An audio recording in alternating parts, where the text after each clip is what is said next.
Hi, everybody. Welcome to No Story is Sacred. If you've never listened before, basically, we're four siblings who grew up talking about the art of storytelling. Now that we're adults, we're still talking about it, and we're inviting you to join the conversation. I'm Pippin, and I think I'm a clone now. I'm Alex, and I'm filling in for Major Tom. I'm Kat, and I am here to help you.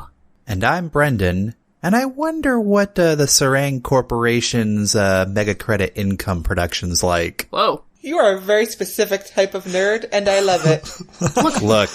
Look. The one or two nerds who get the little bit of a reference I'm going for are loving that shit. Fair. Listen, I don't want to talk about Sarang shit.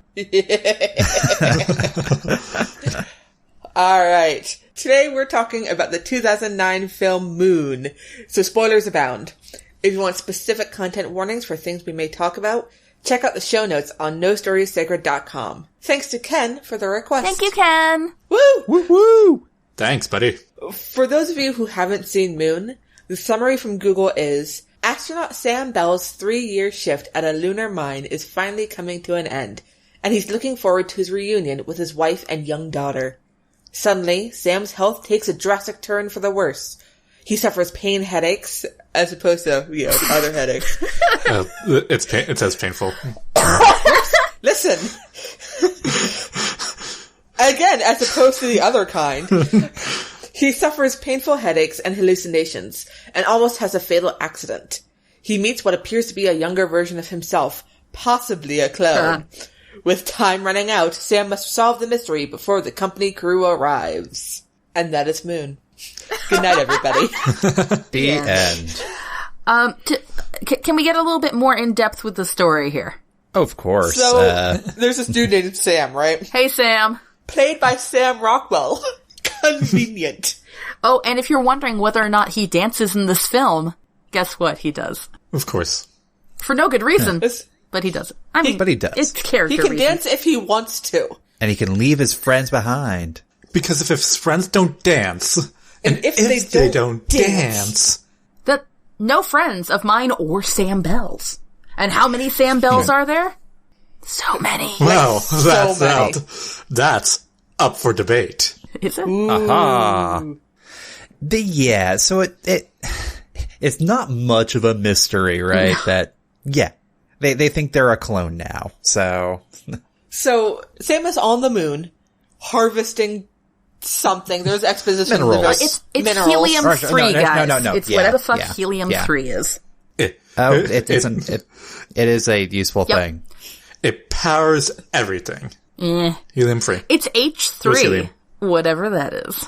I believe it's useful in, superconductors or something like that. I don't know. I don't actually feel like looking it up.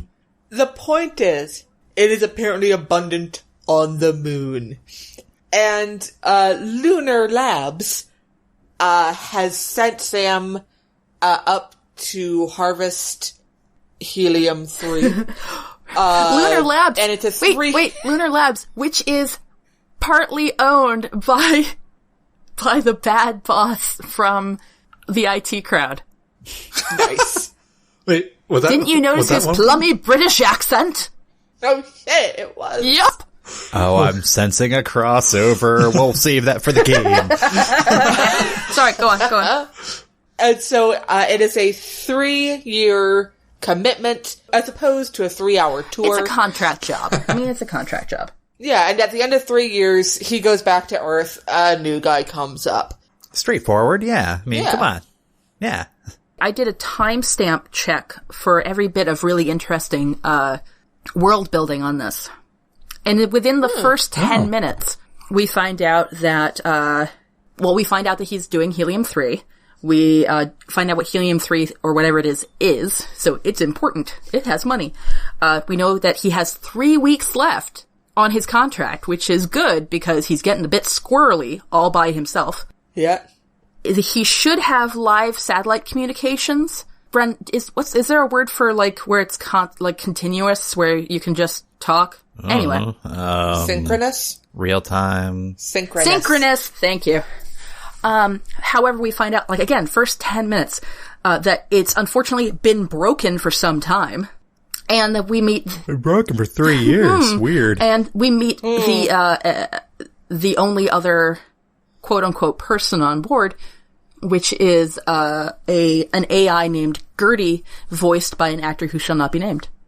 So I'm gonna say story change right now. The robot is now voiced by Emma Thompson. Excellent. Can we all just agree Emma Thompson is the voice? Yeah. What's the usual joke replacement? Christopher Plummer. Oh, yeah. Okay, yeah. I mean, to be fair, that is a great...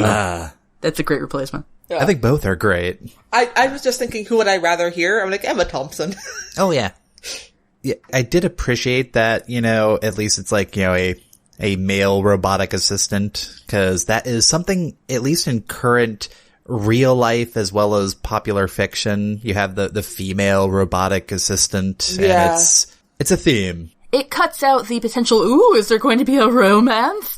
Which is annoying, because... There could still be a romance. Yes, but we live in a stupid heterosexual sexism bullshit world. Heteronormative. Thank you. We live in one of those. What is normative? Immediately, if there's gonna be... So, spoiler alert, another one of my changes is going to be making Sam a girl. Yeah. Huzzah! So it's going to change that whole dynamic. Awesome. But anyway, the story as it stands. So anyway, I really appreciate, when you have science fiction, I really appreciate when you get good, solid world building, and I appreciate in film when that world building happens fast. Yeah. Moon here is able to set things up well. Yeah. Well, also, fun thing I noticed, the first written words you see in universe, wake me when it's quitting time, written on his t-shirt. Nice. Nice. Wow. Well, I just mentioned what was in the first 10 minutes. In the first 12 minutes, we have Sam, we find out why there's a human on this space thing anyway. Like, why couldn't you just automate it? Well, the answer is sometimes the robots fucking break down. So you have to have a human with hands to go out there and just see what's going on. And he does. Yeah. Usually just hit it with a rock. And he does. And, oh, God. Also, in the first 10 minutes, before we even get to the 12-minute mark, one of the other ways that we know that he's going kind of, cuckoo for Cocoa Puffs is, that he is having, visual hallucinations. And. Yep. We are, and this is something that I want to talk about in more depth later, but also, he says, I was watching TV and I saw, this, somebody in the living room, and Gertie, the robot, is like, you couldn't have, because first of all, there's nobody else here, and second of all, the TV wasn't on. Mm-hmm. We as an audience are like, well shit, we saw both of those. One of those was definitely him being crazy, but what if the other is the robot gaslighting him? What's going on? Well, I remember that scene, wasn't he? He got distracted because he saw something, and then he lied to the robot about seeing something and said that he saw something on TV. You're right. Yeah. And you're right. And then the robot's like, okay, but wait a second, there was nothing on TV.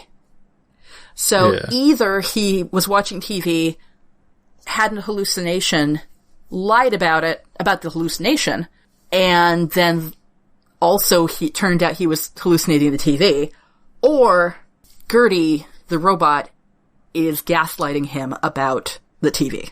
Gertie is just helping him. Well, it is just what he wants to do. I am here to help you. Yeah, but at the same time, I recognized him as a red herring early. True. Yep. Yeah. I didn't know what was actually going on yet, but I was like, it's not Gertie. The thing is, I appreciated, the fact that it was kind of playing into the audience expectation of like, oh, is the robot evil? And it's like, no, it's a robot. It's following programs. Yeah. It's here to help. I think more could have been done to, I think they went early with appropriately at the right time for trying to see, what's the question here? Is the question, is he actually going crazy, or is the robot making him crazy? But then the story took a different turn, and they sort of abandoned that plot idea. At the 12-minute mark, though, the reason I stopped myself and went back is because, he goes out to go check to see what's wrong with, one of the, mining machines, and he Mark, I believe. And then he goes and he thinks he sees somebody out on the moon. Clearly that's not there. That's another hallucination. But then he swerves into the mining machine and has a hideous accident. Can I say something about the hallucinations? Yep. It's now been a couple weeks since I watched the movies, and my notes are not detailed enough because that's just who I am as a person. But if I recall correctly, he hallucinates a sort of woman. Yep. With long dark hair. Twice. Yep. Once in the space station and once at the mining vessel. Machine. Before he swerves into it. And I spent the rest of the movie expecting a third time. It did happen. When? Wait. Oh, wait. The daughter. Wait. Oh, shit. No, the daughter didn't have the same hair. She had dark hair. long hair. Yep. She had light hair. She had dark hair. The wife had light hair. She had it tied in a ponytail. I think the daughter. But she totes had dark hair. When we saw her. And that ties into, and I wish there was a bit more explanation about this. The satellite, as we know, is not synchronous because it's broken, quote unquote. So instead they shuttle messages back and forth, like letters.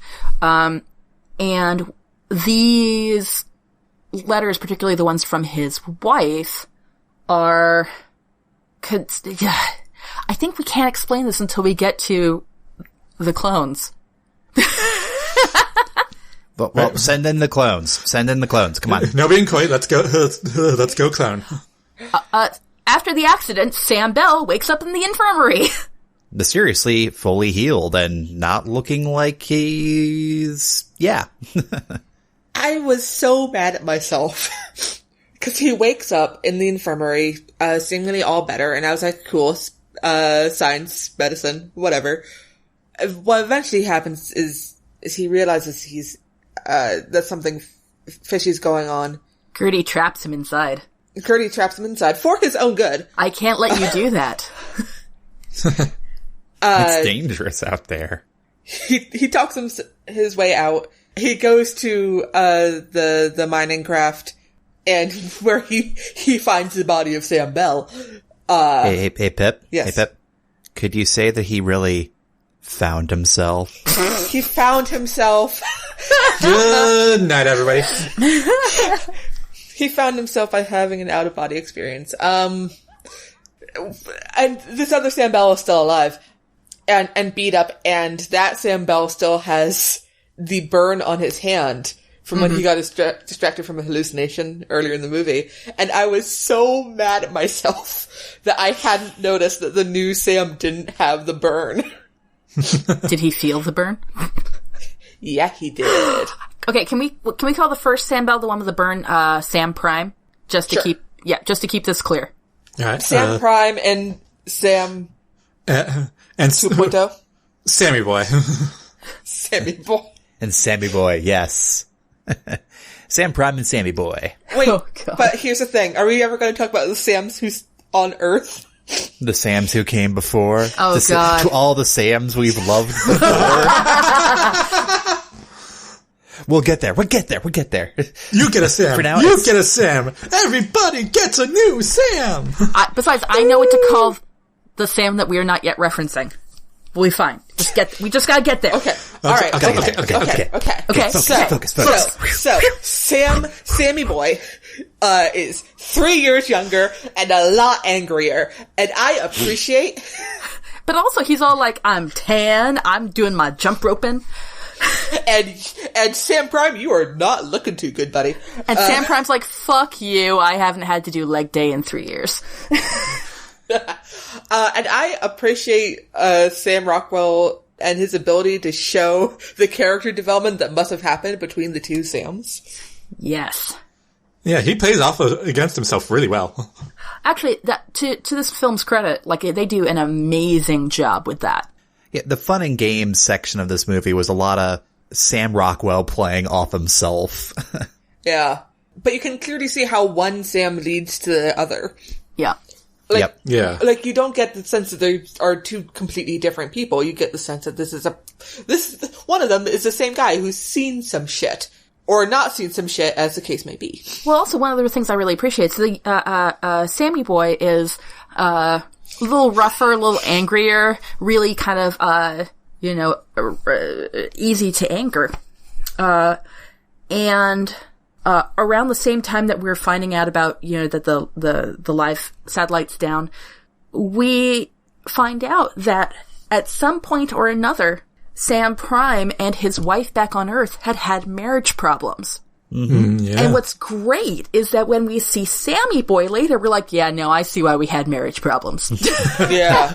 That totally works. But Sam Prime, he's in a position, we see now why the wife back on Earth is like, I'm really looking forward to you coming back home, and I'm glad we worked this out. I'm glad that we had the time apart, and then I'll get to see you again. Yeah. Yeah. And you're like, yeah, that probably was good for him.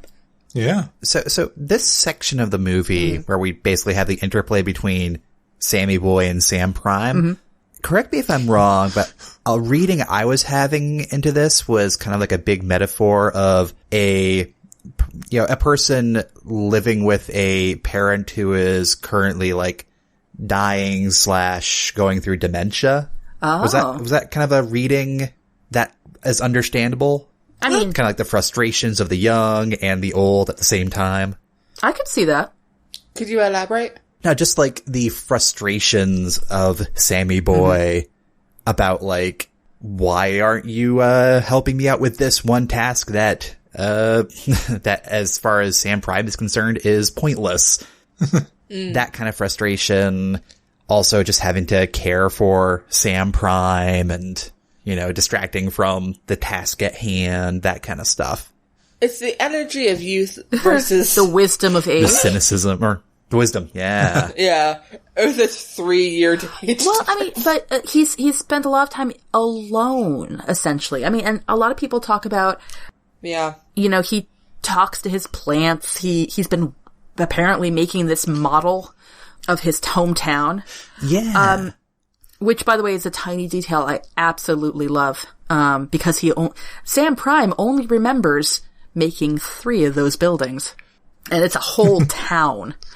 But for me, what I see is, the difference between the impetuousness of youth. He's quick to do, he wants to do action. But that's all he really does. He does a bunch of action. Whereas Sam Prime, Sam Prime's the one that actually finds the, but he also is the one who talks to Gertie. He's the one who makes all these discoveries. He does the logic leaps. Yeah. I think another thing that this shows is that one person on their own, whatever.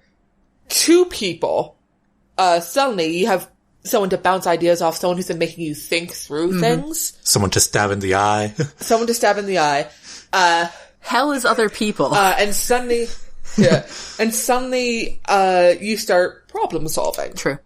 And you start thinking through things. Humans are social creatures. It does show the benefits and the negatives of people. Yeah. Also, if Sammy Boy didn't show up, Sam Prime wouldn't have even bothered or looking for those things. So, because he didn't have a reason to. He thought it was completely normal. Gertie woke up a new Sam. The new Sam. What's Gertie's role in all this? The new Sam is so really the precipitating event here is Gertie, and then we have both of the Sams being like, "What the shit's going on?" But they're slightly pointing in different directions. So Sammy Boy's like, "What the shit's going on? There's 2 of us. Why is there 2 of us? Are we the only ones?" He's like, gets onto the paranoid thing. Sam Prime has a few other concerns, like the fact that he's suddenly vomiting blood and other body horror things. Losing teeth. And he's the one who had the hallucinations. Sammy Boy's not having these fucking hallucinations. Also, No, he's not. Listening audience, the clones appear to have an expiration date That they do. of 3 years. Weird. Convenient. Or, we don't know that yet. Yeah. It became pretty obvious. Oh, the other thing is that, Sam Prime knows to use his resources. So he knows to ask Gertie, or even how to negotiate with Gertie. That's true. Within the bounds of Gertie's programming. And we also see Sammy Boy learning how to do that, because they are, of course, the same person. The Sams are the same people. Yeah. The Sammy Boy is also knows to take care of himself. Both of themselves. Yeah. Yeah. I mean, there's good material there. You see why his wife was, really hoping to work it out. I'm just going to say, also, I'm going to take a stand and say that Gertie was not as well programmed as maybe he could have been.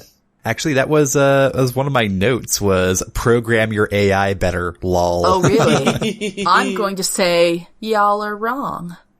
I think he was programmed correctly. Dun, dun, dun. But that's an argument I want to have just as soon as we're done actually finishing the plot. Right. So they find the clone bin. The horrible truth. Because Sam Prime is like, well, let's see, when I was supposed to go home, I know this, I was supposed to be in this thing. Cool. Oh, No. Oh, It's it not a vaporizes shuttle. me. It's a incinerator. Woo, woo. I see some Sam dust on the ground. And then Sam dust. and he gets the other Sam, and then they find the multiple Sams, and they find a lot of Sams. Like, this is a... Like, they're on Sam 5. Discount Sam warehouse. Meanwhile, Sam Prime is like, well, shit, again, dying, bleeding. He wants to find out why this is going on. He asks Gertie, or no, he doesn't ask Gertie, he tries to log into the old archives. The archives of all of the letters he's ever sent home. And he finds it's locked. And Gertie actually pops up and gives the password. And that's how Sam Prime finds out, oh shit, literally every single one of the past several me's has died at the 3-year mark, which, is a couple years from now. It's a couple weeks. Like I said, it's a couple weeks from now. And meanwhile, Sam Prime is like, we gotta get off this space station because, Holy shit. well, no. We have a timeline, a deadline. That's right, yeah. Because there was the crash. So the home company is sending somebody to fix the mining mobile and presumably to clear up any... Yeah. And when they get there, they're going to figure out.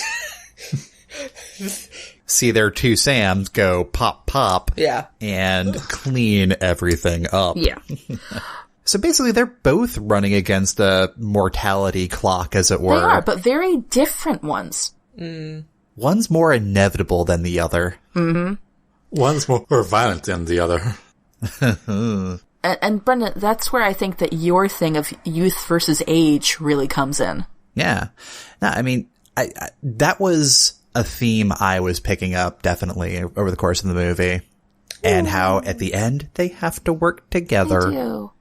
And we also see growth on Sammy Boy's part. Sammy Boy spends a lot of being like angry and paranoid, and at the end he's like, you are the one who should go home. You're the one who should go back to Earth, to Sam Prime, who's been there for 3 years. Sam Prime's all like, and is dying. I appreciate the gesture, but we both know I'm not gonna make it.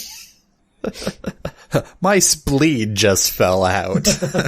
But the important thing for Sam Prime is that he, while Sammy Boy's doing something, I don't know, talking to Gertie or coming up with his grand escape plan, Sam Prime takes one of the rovers, drives out past the jammers, and does a live call. Yep. And back home. That's when we find out the true scope. There. Dun, dun, dun. So, Kat, did you have a name for this final Oh, yes. one? For the final one. Okay, so... Well, there's another, kinda. There is another. Yeah. So, he calls. He's like, is this the Bell residence? And he very smartly does not turn on his video. And, Yeah. And there's a young woman on the other side who is not notably, his wife. It is, in fact, a long, dark hair, not long. They're not like a long person, that's weird. A girl with long, dark hair, which eerily matches the two hallucinations from earlier, which brings us up to threes, which is important in storytelling. And it is revealed that this is his daughter, that we last saw her when she was 3 years old. She's clearly much older now. And not just that, but she says that his wife died a few years ago. This girl's like 15 years old. His wife's dead, this thing that he's been like sort of driving toward. And then his one driving goal, really, at this point, was getting back to his wife. Yeah. And also it's like daughter. the basis of his growth as a person was to become a better person so that he could fix his marriage, come back to his family, and so on. And then he starts being kind of stupidly creepy, being like, "Hey, sweetheart," and the girl's like, "The fuck are you?" How old are you? And she calls out for her dad. And that's when we hear Samuel. Wow. Thank you very much. Wow. Samuel, who is in fact the original Sam. OG Sam. Sam Daddy? Samuel, we don't know a lot about him. Did he do his 3 years, or was he just the basis for... I assumed he did his 3 years to set up the letters. Oh, that's right, because the way the reason the letters work is because, as opposed to being just like mindless copies, is that he, there's like memory engrams, I don't know, some kind of bullshit explanation, so that, they can adjust it a little bit, and that's where the hallucinations came from. The interesting question is, does, Samuel know about the clones himself? Was he in on it? We don't have an answer for that one. We don't have an answer for that. Maybe we will in our story treatments. What? So at the end of the story is Sam Prime is too sick. So even though it was a sweet gesture on Sammy Boy's part, Sam Prime gets hauled. They put him back into the damaged rover. Sammy Boy crawls into an escape pod. Actually, it was a H3 transport tube thing. Oh, okay, so all right, he cramped himself in there. Jury rigged. And shot back to Earth. The company stooges show up in time to look around. Golly, Gertie wipes his own memory. Gertie suggests that he lets his memory be wiped, so that. Yeah, Sammy Boy actually does the, so that Sammy Boy can get a clean getaway. Yeah, the Stooges show up, everything looks like normal, they find the, Sam Prime, they're like, cool, now we can restart the whole thing. Except, in the final moments of the thing, we realize that, Sammy Boy did in fact make it back to Earth, and then proceed to cause the biggest fucking stink imaginable. Because it turns out nobody knew about the clone thing. In that the final audio bit of like news clips, they call him an illegal alien. Mm-hmm. And why should we trust him? Yeah, a lot of stuff about identity, and as we mentioned before, the young versus old dynamic, young working together with old dynamic, has a lot going for it. Isolation, also. Oh, yeah. And I will also point out, and this is something that I'd like to throw out to y'all, what is the nature of consciousness in humanity? Ooh. Because we have Gertie right at the end, before he gets rebooted, saying, he's like, yes, you should reboot me. And then the Sam and I can go back to our original programming. Sammy Boy says, no, I'm a human. We're humans. We're not programmed. But if you think about it, they're treating the Sams as disposable objects, much the way you would an AI. And in fact, it could tie further if you want to bring in, like the cookies from Black Mirror. Are the Sams really people? Because sometimes they come back wrong. That's why they have days worth of neurological tests at the beginning, whenever they wake up a new Sam. Yeah. It's like, oh dear, guess what, Sam? You get to go home early. Yay. Go into the pod. It smells like Yeah. It smells like burnt hair. Is that normal? Yes. Yes. That is the cryo-freezing process for you. The last note I have in my, notes is Gertie going space crazy. And what's his consciousness like? Does he have one? Can he go space crazy? Well, you just got wiped, so that problem got solved itself. Of the last few days, though. There we go. Is what he got wiped. Yeah, he's not wiped completely. You guys are saying, oh, you need to program your AIs better. Actually, I think this is a really great example of positive AI programming. They stuck with a directive that was help the SAMs. And what was really great is that the SAMs could then work around that such that, I guess from the company's point of view, it's a bad idea. Which is my point. But, okay. All right. Basically, they forgot to put it in the Weyland-Yutani failsafe. Wait, no, that wasn't Weyland-Yutani. Who was the RoboCop? Murphy? No, my name is Murphy. No, the company in RoboCop. Oh, fuck. Omni Consumer Products. OCP, yeah. So they forgot to put in the OCP's failsafe. He down with OCP? Yeah, you know me. Wow. No. Go to the corner. So, other things, themes that came up in this story. Fuck capitalism. Fuck capitalism. Fuck capitalism. Right in my notes. Can I tell you guys my favorite story about Moon? Sure. Go ahead. So we talk about fan fiction a lot on this podcast because we're terrible people. Every year there's a small fandom, Secret Santa fiction exchange. And it's specifically for small fandoms that aren't really popular. Somebody requested a story about Moon one year. And the story written was called I Am Here to Help You or something like that. Whatever Gertie says. And it's basically Gertie's point of view for the 5 SAMs that have been in place. And it's fantastic. Absolutely great. But much fan fiction is. The great thing is that, and while I would generally not recommend doing this ever, ever, ever, somebody directed Duncan Jones on Twitter to this story. By the way, again, never tell the original creators about fanfiction. It will never end well. Except this one time.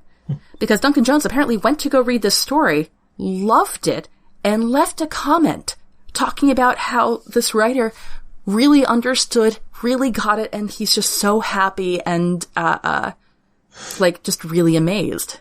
Is this a real life? And so the reason I bring that up is, first of all, it's one of the very few holy shit positive stories about sharing fiction. But also because he really liked the story that was from Gertie's point of view, the humanity of Gertie, and how Gertie dealt with all these different SAMs while maintaining his programming. Oh, did you guys notice all the I guess Christian imagery, not imagery, but Christian references and all that? The rovers were all apostles. Holy shit. Or not the rovers, the mining machines. Huh. The one that was permanently busted, had it scratched out and replaced with Judas. I totally didn't see that. No, but you make a good point. And also we have resurrection. Yep. Continual fucking resurrection. 3 years. Yep.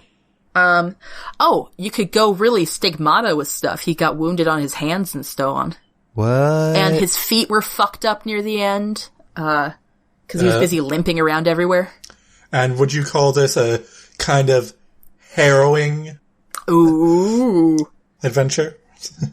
And when you think about it, this is a mining operation. Sam here is suffering and all that for everybody on the planet. 3 years, 3 days.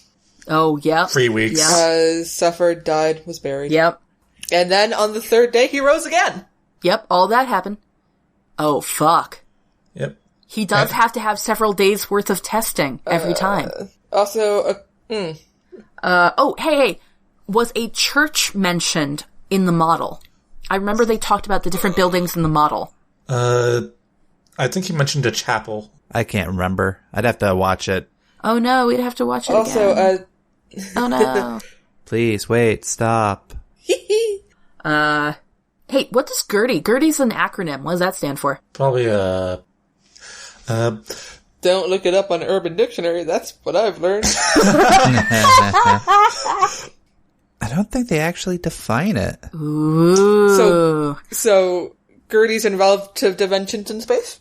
Yep. right. Fair. Yeah. Yep, I'll take it. I will say that I actually really appreciated his character design. He's a bunch of arms that are on rails throughout the thing, and he uses what's it called? Emoji faces, which I have to say, super effective. Yeah. And he always has a mug on him.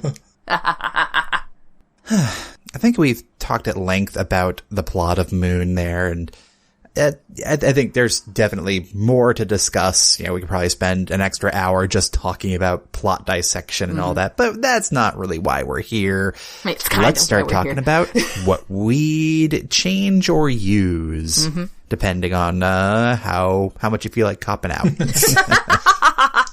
Wow. First of all, I feel really called out. Second of all...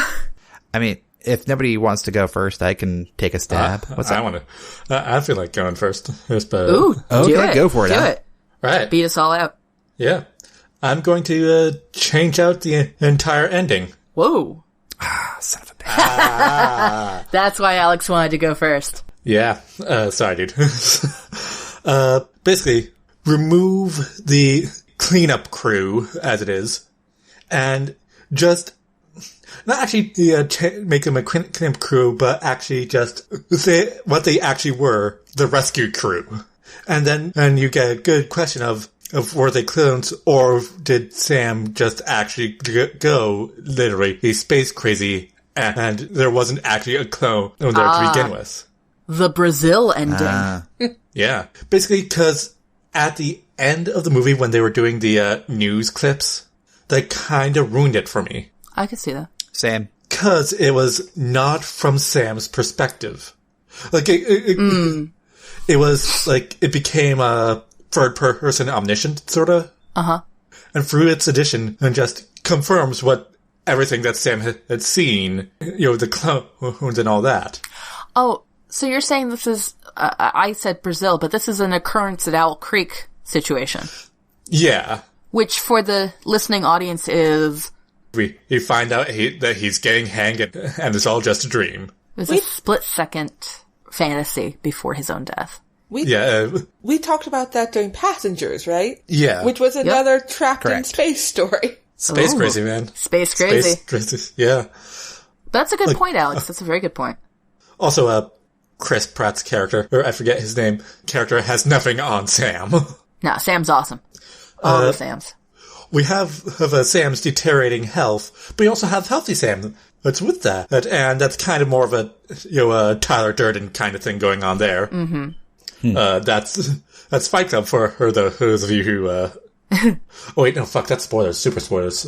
Yep. It's for a movie that came out in the fucking 90s, so I think that we're fine. Listen, listeners, there's not just spoilers for the movie here, but spoilers about in general. And this is why you read the show notes. That's why you should always leave a note. But no, and that's actually just the case of Sam having good moments and bad moments. Mm-hmm. But also, like, hurting himself, trashing the room. Mm-hmm. Like, I can see actually a lot of those moments of, Sammy Boy acting out as Sam just having moments of disassociation. Yeah. Ah. Well, also, and it makes sense if they're going in two different directions and they both find jammers. I mean, it's mirroring and so on. And all really convenient. Well, also, that would say that that Sammy Boy cannot find new information. It's all just Sam Prime. But it's Sammy Boy that goes out to find stuff. Yeah, but Sammy Boy's not the one who finds the room, who does the phone call back to Earth, he doesn't find new information. It's always Sam Prime who finds the new information. Sammy Boy has the intuitive hunches. Yeah. And the action beats. He has action beats. Yeah. But maybe it's also one to do this because the warehouse full of Sams just seems excessive. Like, I'm going to go a different way. That's why there's 4 of us. To quote Flight of the Conchords, what are your overheads? I thought you were going to say too many dicks on the dance floor. There are. Okay. I also just like, ooh, was it all just a dream? And kind of thing, and then, I don't know, Sam wakes up in the hospital and like, you went crazy there, man, we have the footage. No, You're I would talking to yourself. hate that. I would hate that if they ended it like that. Oh, no, that's not the actual ending, just, something I would then imagine to myself. Oh, gotcha. Like, yeah. Can I springboard off L's? Yeah. The quick thing, also, Gertie's just following Sam around, just trying to help him, because he never actually acknowledges that there are 2 separate Sams. Doesn't he? No. Oh, he says Sam. He Yeah. only, You're he right. refers to Sam in the singular. And when there's 2 of them in the room, he only talks to one. Oh, So fucking creepy. Yeah, and really that's like, just, Gertie's trying his best. Hashtag Gertie tried. all right, awesome, man. Right. So You said you wanted the springboard? Yeah. So I'm going to I wanted to springboard off Al there because, like Al, I didn't really care for the very end of the movie. I thought it was just a little too, like, wrap a bow on it and, yeah. The corporations get knocked down a peg. Aha! Aha, yes. It kind of struck me as something that was made to give it a bit more wide appeal, because you want to have a little happy ending at the end of your hour-and-a-half romp in space. So it sounds like this was a note from the producers. Kinda. Yeah. It struck me as something like that. It could have not been. I don't know. I'm not in the room there where it happened. Yes.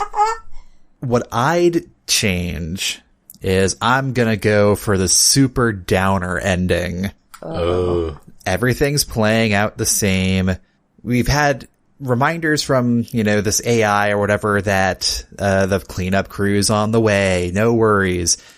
I'm having it play out that Sammy boy is still riding that chute down back to Earth. Uh-huh. And that's when we find out that live communication, that was also just another pre-recorded message, like a bit more advanced. But like this process, the Sam clone project or whatever, it hasn't been going on for 15 years. Uh-oh. We're talking a few hundred years. Ooh. Rip Van Winkle, no! And he, comes crashing down onto Earth, and I'm just imagining like, almost like the project has been going on, actually not even a few hundred years, a few thousand years. Yep. And that he just crashes down and there's just a bunch of helium-3 containers all on the ground there, and just like nobody's collected them. It's been like this forgotten project. Oh, not Whether or just not forgotten. like the Earth is abandoned. Oh, but yeah. God. Yo. Oh, man. Because it's to play on that line of Gertie's that it's all just a program being executed. Ooh.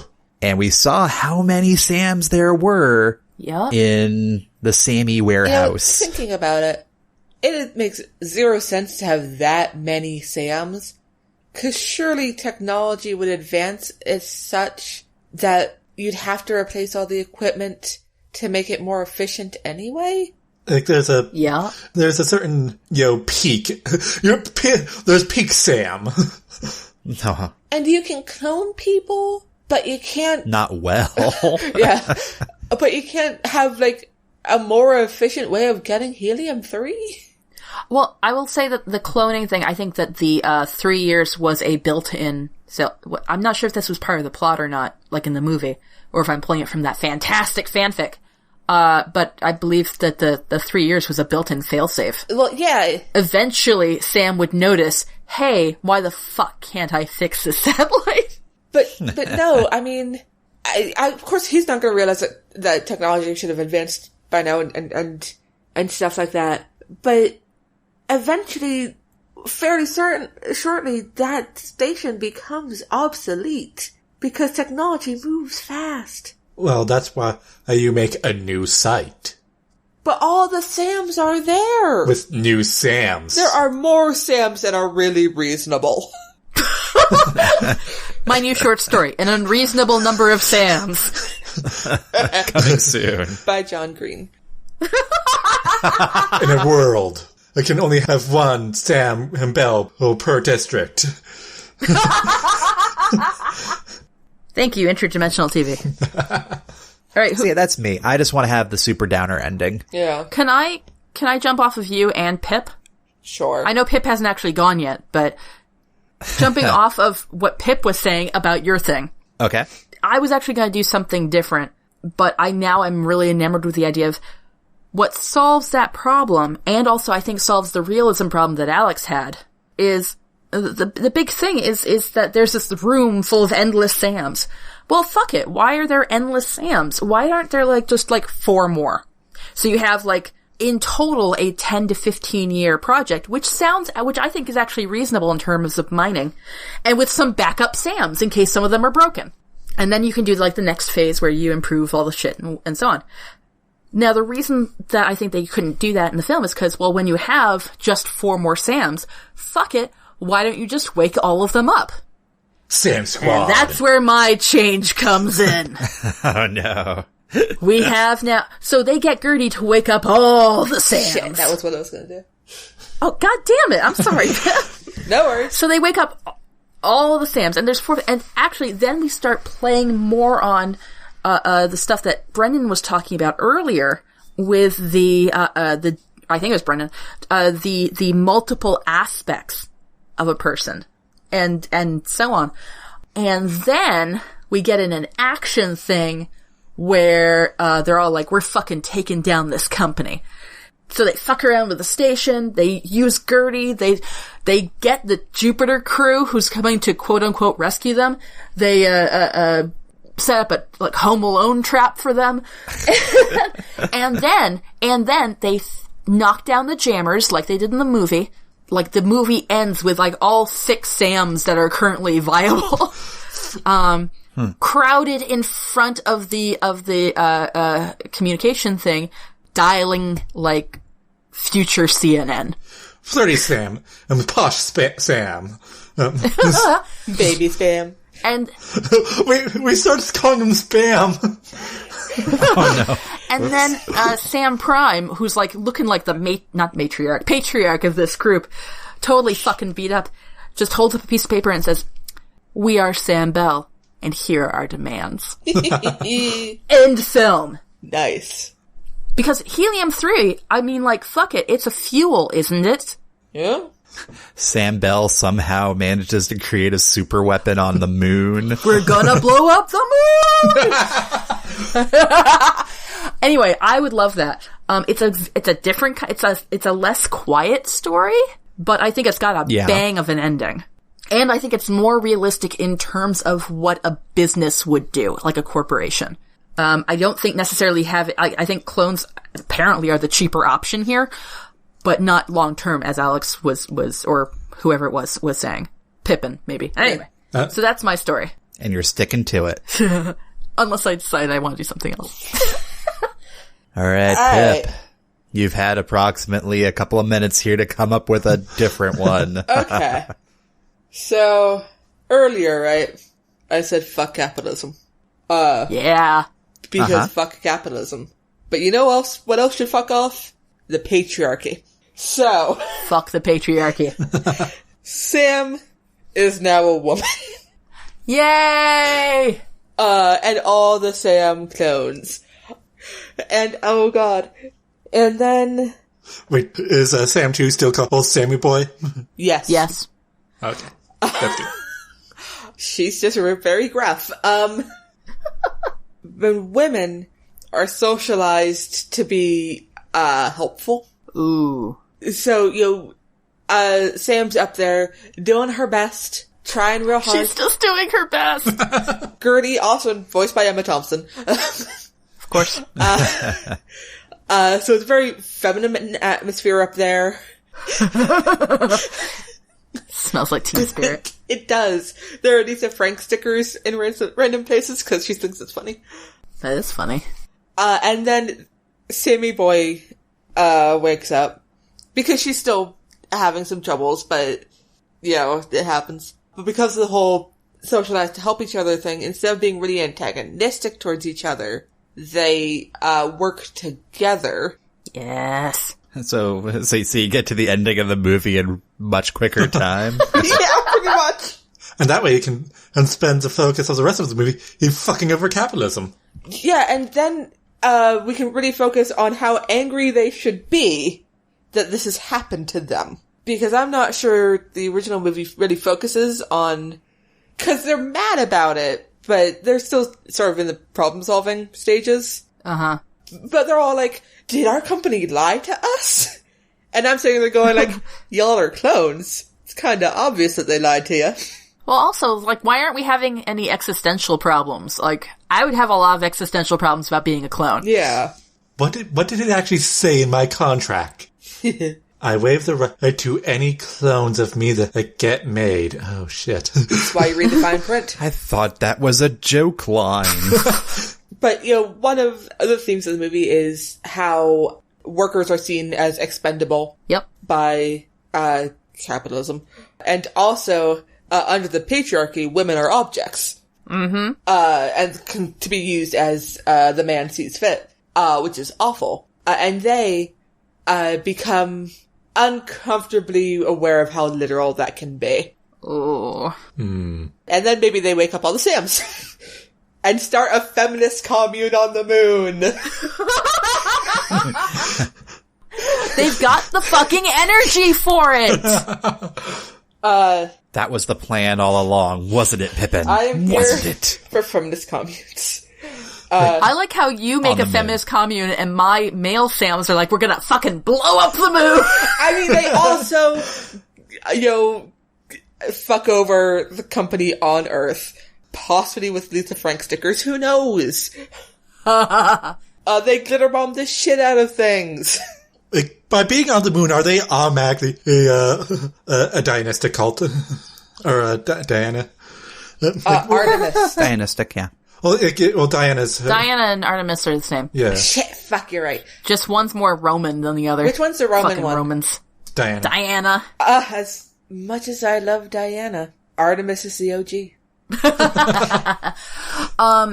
Also, I would like to point out that clearly they will have to spend some time making a flag with their Lisa Frank clearly. stickers. Yeah. That's how you know that you've conquered someplace. Do you have a flag? Is it made of Lisa Frank stickers? You need both. But yeah. So... I like how none of our solutions go for the, for instance, diving, you know, a darker ending, like, except for Alex's. Alex is pretty dark. Brett? Mine was pretty dark. Brett? Yeah. Alright, so fuck it. Me and Pip are like... Listen, I'm really proud that I ended with feminist commune on the moon. Wait. Do they have sex? Yes. What else do you do in a feminist commune? With Gertie. If Gertie wants to. And see, then we start getting into a whole separate movie. Yeah. Is it? Can AI actually consent? Is it? I have feelings. I haven't watched her, so I can't say. Well, Gertie is programmed to take care of Sam. That makes it weirdly creepier. Womp, womp, womp. Also, I've been feeling down. Oh, wait, no. Oh, wait, no. Kevin's... No. Oh. no, voiced by Emma Thompson. Voiced by Emma Thompson now. Or Christopher Plummer, depending. It just switches around. Yes. Depending on which Sam he's talking to. Hey, Gertie can be whatever Gertie wants to be. Gertie has several. It's their choice. Voice, like your GPS, where like there's several voice options. Turn right, motherfucker.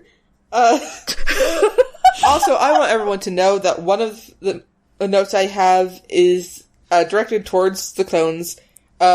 Says, make out or kill each other. Those are the options.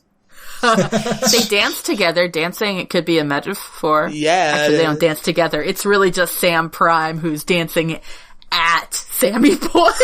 I mean, one of them dies, and you could argue that it's a little death. The petite moi. Jazz hands. Anyway, so do we have any other story changes, comments, thoughts? I don't think so. I don't know. Give him a baseball or something. So he can play catch with himself. No, he had ping pong, remember? Oh, yeah. Oh, yeah. Ping pong. No video games. Which is... Ping pong. Also, I just feel like this was a great example of the trapped in space genre as a whole. Which includes things like Space Odyssey, Gravity, Passengers, MST3K. Also, bottle episode. Why I like them. I'll say it. I like bottle episodes. Fair enough. And it's a subset of the submarine movie. Yeah. Alright. So, do we have ideas for a game? What's the crossover one? I want to do that one. Yeah. There's special appearance by, but we can also just have it be a crossover as well. Yeah. So what happens when different characters, or maybe a different show premise entirely, shows up in this one, in Moon? Wait, can I go first even though I know you were aiming for it? Damn it. Yes. Go for it, Pip. So, in the not too distant future, next Sunday, AD. Oh, Pip. Oh, There is no. a guy named Sam, not too different from you and me. He worked for Gizmonic Institute, or Wait, what's the name of For Sarang. Sarang is the station that he's on. Lunar Institute is what he works You're for. right. You're right. Yep, he worked. So just say he Works for the Lunar Institute. just another Joe in a. I think it was a. I think he had a yellow jumpsuit, orange jumpsuit. Yeah. But the point is, he also has a robot buddy. With the help of his robot friends. Robot roll call. Gertie! That's Just Just Gertie from multiple points of view. with different emoticons. Anyway. So... Yeah. And we can also pan across the different mine vehicles. Yes! Oh, Gertie and Mark and Luke. And they don't do anything. And Judas. They just chug along. It circles back to Gertie with a different face. So anyway, yeah. So other than that just amazing bit, of which I have zero regrets. maybe along with Gertie, Tom Servo and Crow, and Gypsy and Cambot, cause Cambot is very important. Cambot's my favorite bot. Yeah. Can also show up, and when they're watching whatever old show that it is, they can, laugh and have a good time and maybe distract from the fact that he's slowly dying. Oh god. And then it turns out there's another Sam. And the robots are now trying to solve the mystery. Not the Sams. It's the robots. Or they just don't mention it because they're dick faces. Wow.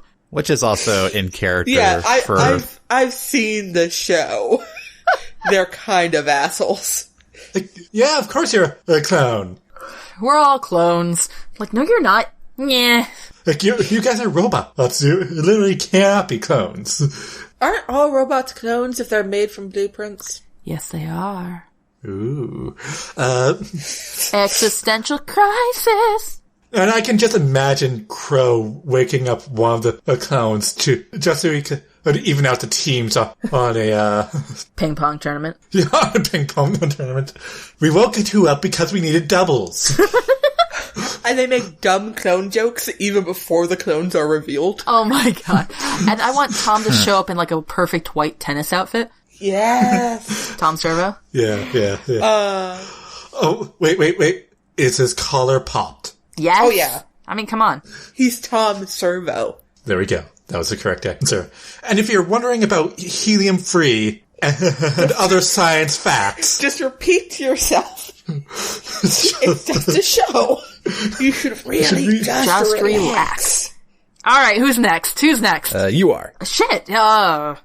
Okay, so, as we mentioned, for reasons that I don't understand, the very excellent, I forget his name, but the boss actor, the second boss, not the first one, from the IT Crowd, which is a British, sitcom about the IT department at a some sort of conglomerate business type thing. Anyway, the villain boss, who has an incredibly plummy accent, is a minor character. He plays one of the bosses that interacts with Sam, and the only way I was able to tell it was him, because the picture's distant, is that accent. And I'm like, well, what if he is the boss from the IT crowd? And what's happening, forget what's happening on the space station, right? Somebody had to program Gertie. Somebody is around who is doing code checks and fixing the fucking databases, because they do that shit, or uploading all of the maps, because, lunar surface is weird.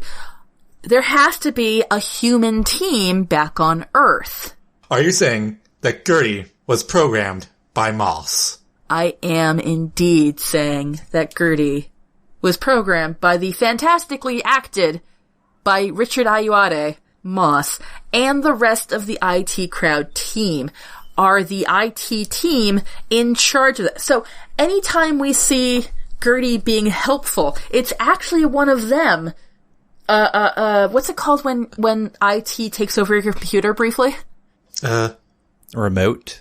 Yeah, desktop. they're remote desktoping, and I would love it if it was just like these little weird comedy beats. So you just hear, we never meet the team on Earth. We just discover that they must exist over the course of the story. And they're finding out that there's clones too. I've just been thinking, haven't we had this conversation with him before? What do you mean? From their perspective, they're just seeing like a code, maybe like SB1, SB2, SB3. They think that's just like the code for whoever the new person is on board. And they're realizing, oh shit, that's not what's happening. And then they have their own existential crisis, like, are we clones? And they're like, no, you're not fucking clones. You have bills. How do you know? How do you know? I admit a large part of this is just so that I can link to clips from the IT crowd in our show notes. Of course. And obviously in our transcript. Oh wait, so at the end, when Sam reboots Gertie, you know what he's doing? He's turning him off and on again. The first and best joke from the IT crowd. That's beautiful, and I love it. But yeah, so from my perspective, it would become much more of a comedy, and a weird comedy, much the way the IT crowd is. That's me. Cool. Who's left? Brendan. Okay. So, I've been thinking about what kind of really morally ambiguous company would actually do this project, and I instantly thought of the company from Westworld, the Delos. Is it the Delos company or Delos Incorporated?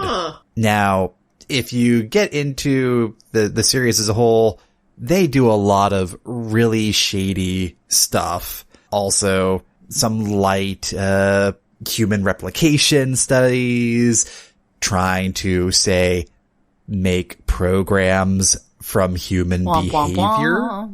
So it's a good fit, I think. And I think that the Delos company there would do this kind of level of shady stuff. And that's also... It serves multiple purposes. It earns them money in the form of this energy extraction. It's potentially another location for a park way in the future. And also it's serving as a cloning test bed to maybe work on their own cloning technology. Who knows? Instead of robots, it could be clones. They bleed actual blood. Ooh. Yeah.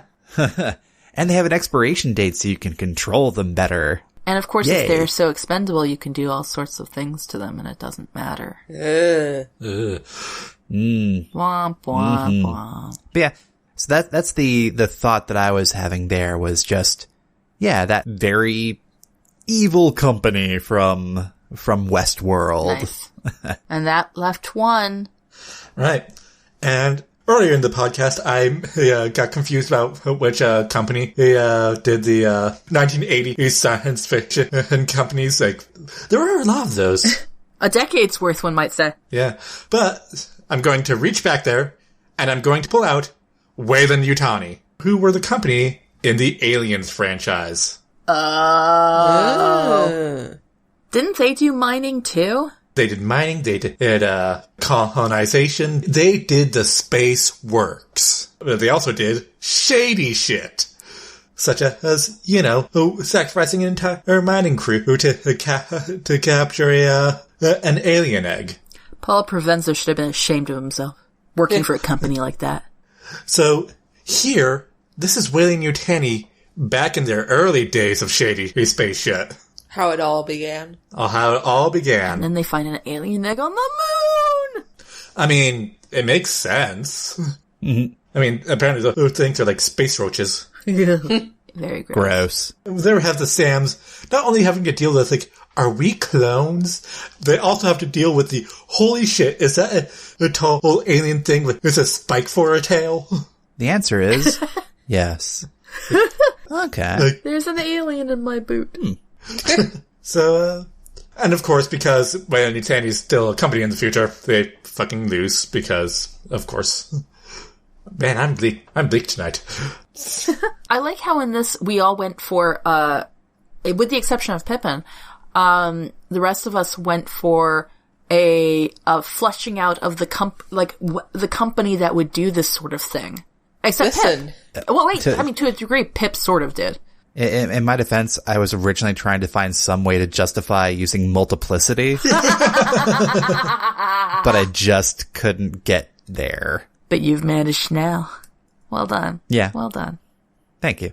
Because that would be really funny if each iterative Sam was just more broken. Yes, that's exactly what I was thinking about. But the thing is, like, that was it. It's like, nope, there's not really much to talk about there. And then they blow up the moon. Listen, I'm really into blowing up the moon, apparently. Well, Kat, we all know about your long-standing grudge with the moon. The moon. The moon has done nothing wrong. She's a beautiful princess. And actually, Pippin, with yours, I'm reminded of the line from an earlier, episode. The moon is a feminist agenda. Yeah, it is. Nice. Good job, team. Yes, indeed. So that was Moon, right? Yeah, and I would definitely recommend that the listeners, even more so than other things that we do, I would suggest that listeners take a look at it. I think it's a really fascinating character piece. Yes. And also, frankly, Sam Rockwell should definitely get huge props for his work in it. Yeah. These days, he's Oscar award-winning, Sam Rockwell. Ooh. So that was Moon there, and I think, Al, you're taking us out? Yes, sir, I am. As always, if you have a story to submit, head on over to nostorysacred.com/submission. Follow us on Twitter @nostorysacred, or send us an email through contact@nostorysacred.com. Your hosts have been Alex MacDonald, Brendan MacDonald, Pippin MacDonald, and Catherine Crichton. Editing for this episode done by Brendan. Transcript done by Ashley DaCosta. Art by Jay Wolf. Show notes and transcript are available at nostorysacred.com. Thanks for listening, everyone, and please rate, review, and subscribe to No Story Sacred. You can also visit our Patreon page to support the show and get neat rewards at patreon.com/nostorysacred. See you next time when we talk about the 1995 movie Empire Records. Woo! Damn the man. Save the Empire. It's Rex Manning Day. Gonna do it for you, Joel. Until then, we're No Story Sacred, and any story can be changed. I'm Alex. I'm Kat. I'm Brendan. And I'm Pippin. And we're No Story is Sacred.